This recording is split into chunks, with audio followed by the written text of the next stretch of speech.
Hello guys, Frank Wilk here, welcome to the channel.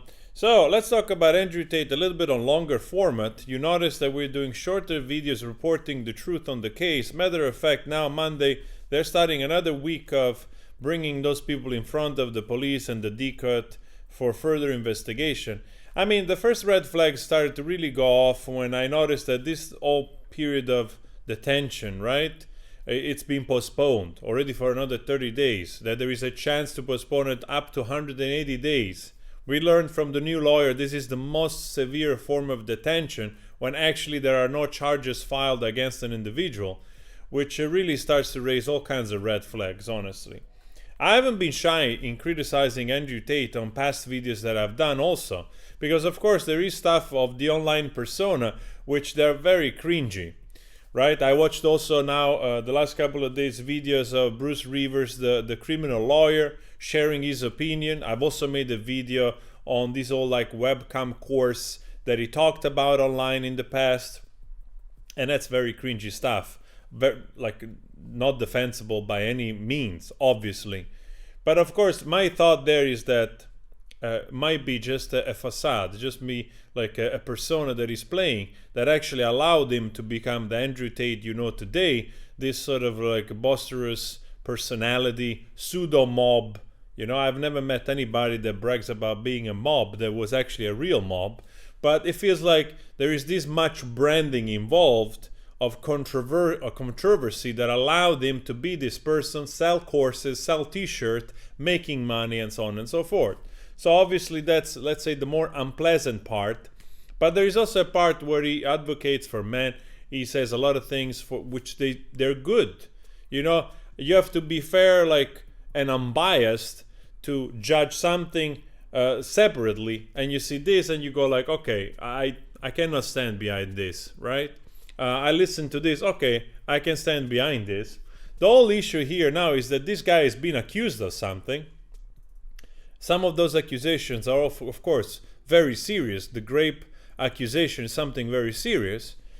But we have absolutely no idea what is happening because the investigation is ongoing.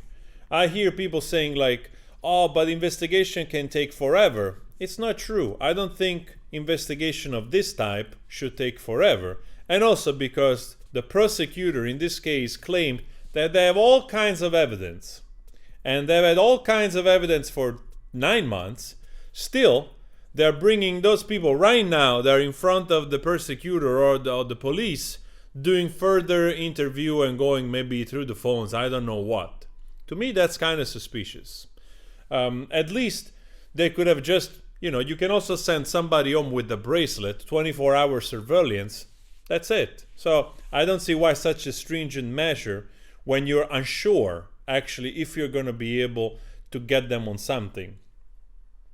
So tons of red flags, and this, regardless whether or not you're a fan of this guy, but just because he says unpleasant things online, right, doesn't mean he should be charged for something he didn't commit. So that's where we have to get. And for me, I accept the truth. I have absolutely no problem with the truth. I'm not trying to fake anything. This is quite interesting also to see influential people which don't play by the book, how they're treated. So for me, there is also that dimension that I know that Andrew Tate loves to play with it and the metrics and so on and so forth. But we shouldn't be naive and think that actually that's not the case in some cases, in some instances, because that's exactly the case. When people grow influential, you're either part of the club, and if you're not, they want to see where you stand. I mean, this is, I suppose, common knowledge. You don't even have to be a conspiracy theorist to understand that that club up there of billionaires and the same people that went to the World Economic Forum, right? It's a powerful club, and you might not be invited. And if you're not part of it, there might be repercussion if you try to go against it. So I still maintain that the World Economic Forum is much more dangerous than anything that Andrew Tate has ever said in his silly videos online. But some people agree, you know, some people think that that's the other way around. Actually, those people at the World Economic Forum, they were sitting a few days ago or so in Switzerland, deciding your life, and my life, which they will have a real repercussion on how the future will be shaped, much more than this dude will ever have. Maybe he dreams of it, but you know, his influence is not that great. I mean, you just need to go scroll on Twitch and you will find a girl that she is in a plastic bathtub with a plastic carrot floating in her back, that she has probably like 8 million followers. So there's a lot of people with that type of influence. But anyway, let's go back to the case. My point of contention here only is that obviously it's an ongoing investigation, so a lot of things cannot be made public. But then I'm like, okay, how long do you need to actually charge those people? Are we really infringing on some human rights now? Because you keep those people for months at hand inside and you're not even sure of what you're gonna charge them with. So that's what I have the feeling. And the more this time is postponed, the more I have the feeling that they're just trying to fit the narrative. And you have the confirmation, or at least a hint at that confirmation, when you start to see 2 women, 3 women, 4 women talking about like, hey, listen, I wasn't a victim. I did what I did because I wanted to do it. And we're going to have an uncomfortable conversation just after this. Give me a second. And they said, I'm not a victim. I worked with him willingly or whatever they were doing together, right? And that's it. And the judges, the prosecutor said, no. The judges also said, no. Those victims are victims. We decided that because they were brainwashed by the mental power of Andrew Tate. They don't even know themselves they're victim. Therefore, go back to the kitchen and you stay a victim on this case. After all, the judges, they seem to have something in common with Andrew Tate, apparently. So, they like sandwiches too. So that's very odd, because the judge should be there, the arbiter of truth. Not just already go like, no, you're this and you're that. Alright, that to me doesn't sound like democracy. But then again, Romania is also, seems like working a little bit more in the direction of the ex-Soviet Union, you know, than part of the European Union. But anyway, we'll see. So there is a ton of red flags. There are a ton of red flags. Those women coming out in support of this dude, and uncomfortable conversation here is that maybe the guy is guilty of being this, you know, like still in the teenage phase, that he likes to be surrounded by young women, let's say trophy women, and because of his lifestyle and money, he tends to attract those type of women. Those type of women, they flock to this type of men, which they wanted to, you know, show off, go on yachts, go on private jets, go on holidays, they pay for stuff, and they get laid, and that's the lifestyle.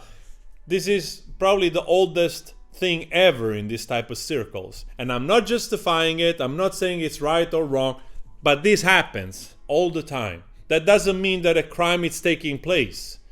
There's a lot of those women which you also have noticed seem to be a little bit, let's say, on the vain side, which they seem to appreciate, right? To be taken care of or to have that type of lifestyle. And I suspect that some of these women, they would have OnlyFans account, maybe even previously than meeting this guy. And another uncomfortable conversation is that I believe that there are criminal minds men and criminal minds women.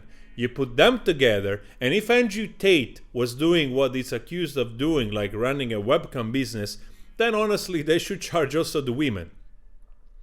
Because I don't believe for a second that whatever amount of women that he was working with, if he was working with whatever amount of women, they were all bewitched. They were all bewitched by the power of these demonic men. I think the truth is probably much more than those people, those women, they agreed because they benefited from it, if that's the case, because there is criminal. OnlyFans exists, you know, was not invented by Andrew Tate. OnlyFans exists. There is probably tens of thousands of women of whatever age doing that to men for this, right? So that's another uncomfortable conversation we should have. So I don't know what went on behind those walls, but I know that if we don't get some charges and then we see a trial. Hopefully, I don't know how transparent is Romania. Now my hopes are getting lower and lower, honestly. The more we move forward, the lesser hope I have of seeing some transparency, even when we could have access to the trial, you know, or even after. So I have the feeling that, I don't know, maybe I'm wrong. I hope I'm wrong, because I also want to know the truth, right? So maybe once they're charged, we will get documentation. Then the lawyers can start the defense, because that's the normal case, right? I'm not a lawyer, but I suppose this is the dynamic. And then when you go to trial, maybe we get update, we get to see who is there, who are those victims, you know, even if they have fake names and we don't have to see them faces, but maybe we can hear the deposition or something, be cross-examined like we did with Johnny Depp and Amber Heard, that she even got a fair trial, right? So if we don't get to the point, now it feels just like postponing on the basis of nothing. So people get suspicious. That's my only point of contention here. I'm not a fanboy, I'm not a whatever you call the supporters, I'm not an hater, but I'm an hater of something justice not carried out properly. That I hate the most. I don't like that false allegation might prevail, and I don't wish that on anybody. There is no guarantee that the 27 they will be released, because they can still go like, oh, we need another 30 days. Right? And then they still keep for another 30 days. In the meanwhile, they literally seized everything they have in Romania of these people, which also, that's pretty shady in my opinion. And they also have to pay some legal expenses already, after they took something like 4 million of worth of cars and $4 million worth of cash and some other $200,000-$300,000 in assets of cryptocurrencies. They basically stripped those guys clean. And they're still trying to find out what they have to be charged with. I mean, I find this to be quite surprising, honestly, at this level of case, you know? Again, if it was a major case of a mafia boss, like it happened in Italy now, you know, they arrested this guy, probably there were ongoing investigations for like 25 years or so. But that's one of the biggest mafia boss in history. One of the biggest mafia boss in history. So I don't think it gets as bad as that, you know? And I don't think that's the case here. So anyway, guys, let me know your thoughts. Open conversation. I hope this clarifies also my position. I know it's hard to stay unbiased because everybody wants to take a side, you know? Everybody prefers to take a side because it's easier. But you can't take sides when there is no transparency. You can't. You just can't. So at least that's my position. Anyway, guys, I'll talk to you later. Please subscribe. Come on Twitter, Frank Valkyria. Ciao.